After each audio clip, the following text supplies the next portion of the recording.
Hello दोस्तों, स्वागत है आप सभी का इस नई वीडियो के अंदर। इस वीडियो के अंदर हम क्लास 12 का पासिंग क्राइटेरिया देखेंगे। मतलब आपको क्लास 12 में पास होने के लिए कितने परसेंटेज मार्क्स चाहिए होगा और कैसे कैसे चाहिए होगा, मतलब आपका थ्योरी प्रैक्टिकल में कितने कितने मार्क्स चाहिए होगा, तो उसके बारे में डिस्कस करेंगे। उससे स्टार्ट में एक चीज़ बता दूँ, आपका जो पासिंग क्राइटेरिया है 33% भी है और 50% भी है। इसके बारे में हर कोई आपको बता रखा होगा। 50% के बारे में शायद ही किसी ने बता रखा होगा, या आप लोगों को पहले से पता होगा, या आप लोगों को नहीं भी पता होगा। मोस्टली स्टूडेंट को नहीं पता होगा। जब एग्ज़ाम दे के आते हैं, जब रिजल्ट आता है, उस टाइम उनको पता चलता है कि पासिंग क्राइटेरिया 50% है। क्योंकि ये चीज़ अक्टूबर में भी देखा गया था, जब मैंने नया चैनल क्रिएट किया था। उस टाइम काफ़ी बच्चों के पास मैसेज आए थे, उनके 42-45 मार्क्स होने के बावजूद भी वो फेल हो गए थे। उस बार फिर से एग्जाम दे रहे हैं, उनको ये इस परसेंटेज के बारे में पता ही नहीं था। आपको मैं इस परसेंटेज के बारे में बताऊँगा, 50% किस में चाहिए और 33% किस में चाहिए और कैसे कैसे कैलकुलेट होगा। चाहे 33% हो या 50% हो, आपको सेपरेटली स्कोर करना पड़ेगा। मतलब कि आपको ये परसेंटेज थ्योरी में भी अप्लाई होगा, मतलब थ्योरी में आपको सेपरेटली इतने परसेंट मार्क्स चाहिए होगा, प्रैक्टिकल में भी आपको इतने परसेंटेज मार्क्स चाहिए होगा, और इन दोनों को ऐड करने के बाद भी इतने परसेंटेज मार्क्स चाहिए, जिसको हम एग्रीगेट बोलते हैं। एग्रीगेट मतलब आपको T + P मिला के भी 33% होने चाहिए। अब आते हैं सब्जेक्ट्स के ऊपर। जैसे कि आपको पता ही होगा, आपके पास कुछ मेन सब्जेक्ट्स होंगे, जैसे English, Hindi, SST, English, Hindi, political science, computer science, ऐसे करके आपको मेन सब्जेक्ट्स भी होंगे। फिर आपका वोकेशनल सब्जेक्ट्स होंगे। ठीक है। अब जो पहले हम मेन सब्जेक्ट्स की बात करते हैं, फिर हम वोकेशनल सब्जेक्ट्स पे आएंगे। इसकी पासिंग क्राइटेरिया क्या है। पहले मेन सब्जेक्ट की जो पासिंग परसेंटेज है, उसका कैसे कैलकुलेट होगा। तो कुछ सब्जेक्ट होंगे सिर्फ थ्योरी होंगे, जो कि 100 मार्क्स के होते हैं। कुछ सब्जेक्ट होंगे आपके जो उसमें थ्योरी प्लस प्रैक्टिकल होगा, जो कि ये भी आपका 100 मार्क्स का होगा। ठीक है। अब जो आप पहले हम थ्योरी वाला बात करते हैं, जो सिर्फ ओनली थ्योरी, जैसे कि आपका 12th का हिंदी हो गया, 12th का इंग्लिश हो गया, 12th का मैथमेटिक्स हो गया। ये सारे सब्जेक्ट्स में सारे 100% थ्योरी है। इस थ्योरी को दो भागों में बांटा गया। एक तो आपको PE, जिसको हम बोलते हैं पब्लिक एग्ज़ाम, एक आपका TMA। जो आपका पब्लिक एग्ज़ाम होता है वो आपका 80 मार्क्स का होता है, जिसके अंदर आपका थ्योरी नहीं है, सॉरी, जिसके अंदर आपका प्रैक्टिकल नहीं है। और आपका TMA जो होता है वो आपका 20 मार्क्स का होता है।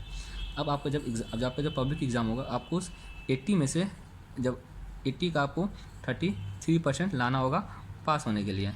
तो 80 का 33% कितना होता है, जो कि आपका बनेगा 26।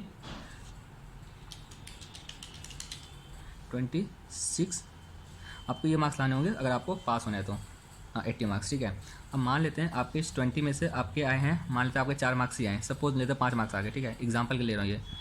तो आपको तो आप देखो, आप थ्योरी आपको 33% चाहिए होता है, theory plus practical plus aggregate.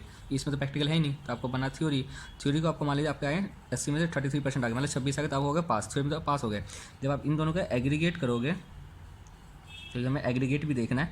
जब इसको आप एग्रीगेट करोगे तो आप कितना बनेगा, 26 + 5, तो कितना बन गया 31। इस मतलब आप हो गए क्या, आप हो गए फेल। ठीक है। क्यों, क्योंकि आपको टोटल 100 का 33%, मतलब एग्रीगेट मिला के भी 33% होना चाहिए। मतलब आपका जो 100 का मार्क्स है, 100 में से 33% कितना होगा, 33। मतलब पास होने के लिए एग्रीगेट में भी आपको पास होने के लिए कितना चाहिए होगा, आपको 33 मार्क्स चाहिए होगा। तो अगर आपको पास होना है तो यहाँ से इसको सेपरेटली कैलकुलेट करना पड़ेगा। और मान लीजिए आपको मान लीजिए 26 मार्क्स ही है, तो आपको कम से कम TMA के अंदर 7 मार्क्स लेके आओगे, तो आप कितना हो जाएगा, 26 + 7, तो आपके हो जाएंगे 33। इस केस के अंदर आप पास हो जाओगे। ठीक है, ये आपका पास हो जाओगे। तो आपको आई होप ये आपको समझ में आ गया होगा कि कैसे मार्क्स कैलकुलेट होता है। TMA अब बाकी मान लीजिए इसी के अंदर आप इसी 80 के अंदर आप मान लीजिए 40 लेके आ गए आप, और यहाँ पर आपके आ गए 0। मान लेते हैं हम इसको 80 में से आपके मार्क्स आए, एक 30 एग्जाम्पल लेके चलते हैं। आपको 80 में से आ गए यहाँ पे 40 मार्क्स, 80 में से आपके 40 मार्क्स आए, तो आप तो थ्योरी में तो हो गए पास। आप और TMA में आपने स्कोर किया है, 0। तो इस केस में क्या आप फेल हो जाओगे, तो आंसर इज नो, आप फेल नहीं होगे। TMA के चलते कोई फेल नहीं होता है, आपको बस TMA हेल्प करता है इसको पास कराने में और आपके मार्क्स को इंप्रूव करने में। मान लीजिए आपके 40 आ गए, यहाँ पे आ गए 0, तो आपका अगर टोटल 40, तो आपका एग्रीगेट 33% बन गया, इस हिसाब से आप हो गए पास।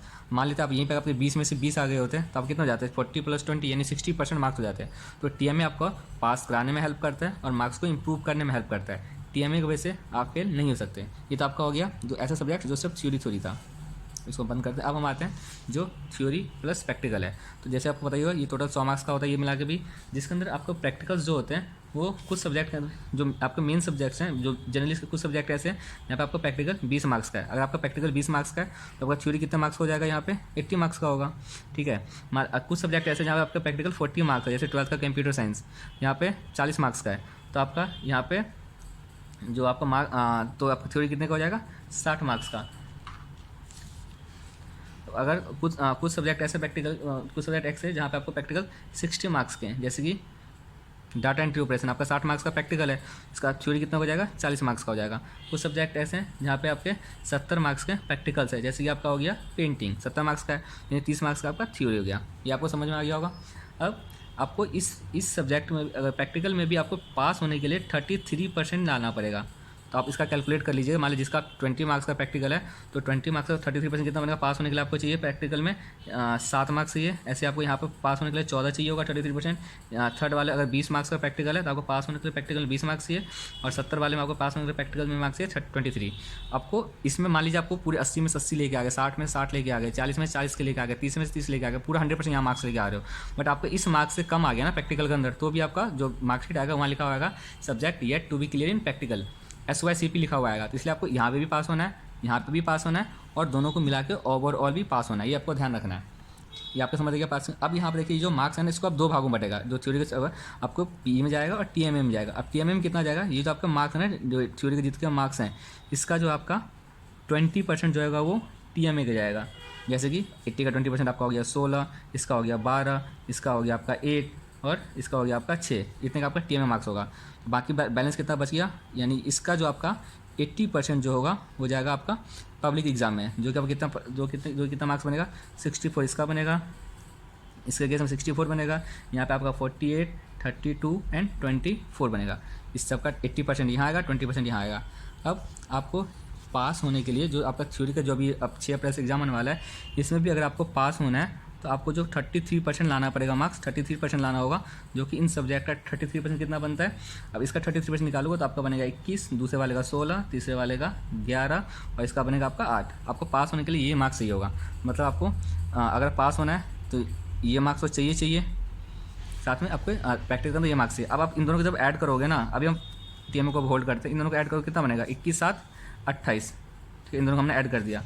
16, 4, 20, 3, 30, 11, 20, 31, 23, 7,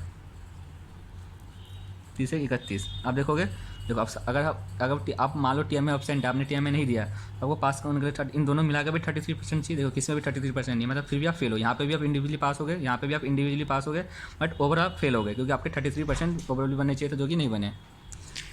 इसका मतलब इन दोनों में आप 33% लाने के बावजूद भी आपको TMA के अंदर मिनिमम कितना स्कोर करना पड़ेगा, आपको मिनिमम स्कोर करना पड़ेगा ताकि आप ओवरऑल पास हो जाए। ठीक है, समझिएगा स्पेलिंग। आपको मिनिमम स्कोर करना पड़ेगा 28 सही था। इन दोनों मिलाकर मेरा इन दोनों का जो 64 है एक साथ ही ये दोनों, तो मुझे इस सब्जेक्ट में चाहिए जिसका प्रैक्टिकल 20 नंबर का है। अब उसमें आपने अगर इंडिविजुअली प्रैक्टिकल में 33% लिया, प्रैक्टिकल में भी 33% लेके आ गए, थ्योरी में भी 33% लेके आ गए, तो आपको इसमें कब तक कितने चाहिए होगा, कम से कम आपको इस सब्जेक्ट के अंदर आपको चाहिए होगा 5, जिसके अंदर आपका 20 का TMA था, 16 मार्क्स का TMA था, उसमें आपको कम से कम 5 से पास होने के लिए। ऐसे आपका दूसरे में कितना चाहिए होगा, 3 आपको इस वाले में चाहिए, तो ये आप पास हो पाओगे।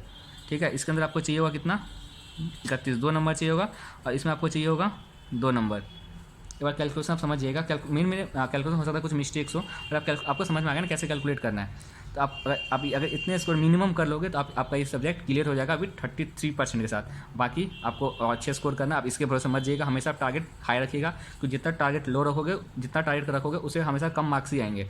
आप कभी ये मत सोचिए कि 33% लेके जाना है। अगर आपको एक्जैक्टली पास होना है तो अपना फोकस करिए 50%, 55% का, ताकि हम 52, 55% पेपर अटैम्प्ट कर सकें। उसके अकॉर्डिंग पहले प्रिपरेशन करके जाइए, तभी आपको 33% मार्क्स आएंगे। ये आपको क्लियर हो गया होगा। आई होप सबको क्लियर होगा। अभी भी किसी को क्लियर नहीं हो रहा, प्लीज़ कमेंट सेक्शन में बता दीजिए, मैं उनको हेल्प कर दूंगा। अब हम वोकेशनल सब्जेक्ट्स का देखते हैं। वोकेशनल सब्जेक्ट आपका 100 मार्क्स का है। इसका जो पासिंग क्राइटेरिया है वो 50% है, ना कि 33%। ये ध्यान रखिए, क्योंकि बहुत बच्चे अभी ये सोच के चल रहे हैं कि वोकेशनल सब्जेक्ट का भी पासिंग क्राइटेरिया 33% है, जो कि नहीं है। तो आप लोग कमेंट सेक्शन में बताइएगा कि किस किस को पता था कि वोकेशनल सब्जेक्ट का पासिंग क्राइटेरिया 50% है, और कितनों को पता था कि वोकेशनल सब्जेक्ट के पासिंग क्राइटेरिया 33% है। अभी लास्ट टाइम भी यही हुआ था, बच्चों को 40 मार्क्स, 42 मार्क्स, 43 मार्क्स आए थे, फिर भी वो फेल हुए थे। जब उन्होंने मुझे मार्क्स, जब उनको ये बात पता था, उनसे भी मैंने उनसे मार्कशीट मांगा, तब मुझे समझ में आया कि ऐसी फेल क्यों हुए थे, क्योंकि उसका पासिंग क्राइटेरिया 50% है और वो तैयारी करके जा रहे थे 33% का। आप लोगों का ध्यान रखना है, जो इसके पास वोकेशनल सब्जेक्ट्स है वो अपना 50% के अकॉर्डिंग तैयारी करें, ना कि 33% के अकॉर्डिंग। अब इसका पासिंग क्राइटेरिया क्या है, जैसे कि कुछ वोकेशनल सब्जेक्ट्स हैं 50 मार्क्स के, कुछ 60 मार्क्स के हैं। मतलब प्रैक्टिकल। मान लीजिए अगर कोई प्रैक्टिकल जिसका या 50 मार्क्स का होगा या 60 मार्क्स का है, तो इसका थ्योरी कितने का हो गया, 50 मार्क्स का आपका थ्योरी हो जाएगा। फिर मतलब जिसका 50 का प्रैक्टिकल है, जिसका 60 का प्रैक्टिकल है, उसका 40 मार्क्स का थ्योरी हो जाएगा। अब पास होने के लिए आपको दोनों में इंडिविजुअली चाहिए होगा। मतलब इसके अंदर अगर आपको पास होना है तो पास होने कितना चाहिए होगा, आपको 50% चाहिए, यानी 25 मार्क्स यहाँ चाहिए अगर 50 मार्क्स का थ्योरी है तो, और 40 मार्क्स का अगर है तो 20 मार्क्स यहाँ चाहिए। ऐसे आपको यहाँ पे भी अगर आपको 50 का प्रैक्टिकल है तो 25 मार्क्स यहाँ चाहिए पास होने के लिए, और 60 का प्रैक्टिकल है तो 30 मार्क्स यहाँ चाहिए पास होने के लिए। ये तो आपका हो गया 50% क्राइटेरिया इंडिविजुअली। अब साथ में अगर एग्रीगेट देखोगे, हमें एग्रीगेट भी इसका जो एग्रीगेट है, स्पेलिंग ध्यान इग्नोर करिएगा, जो एग्रीगेट है उसमें भी आपको 50% चाहिए। मतलब इन दोनों को मिलाकर 50% होना चाहिए। देखो इसमें आगे 25, यहाँ आगे 25, टोटल 50% आप पास हो गए। यहाँ पर आगे आपके 20, यहाँ पर आए आपके 30, 20 50% आप हो गए, आप पास हो गए। तो इस प्रकार से आपका ये वोकेशनल सब्जेक्ट का पासिंग क्राइटेरिया है। ये आप शायद आपको किसी ने बताया हो या ना बताया हो, पता नहीं, आप कमेंट से जरूर बताइएगा।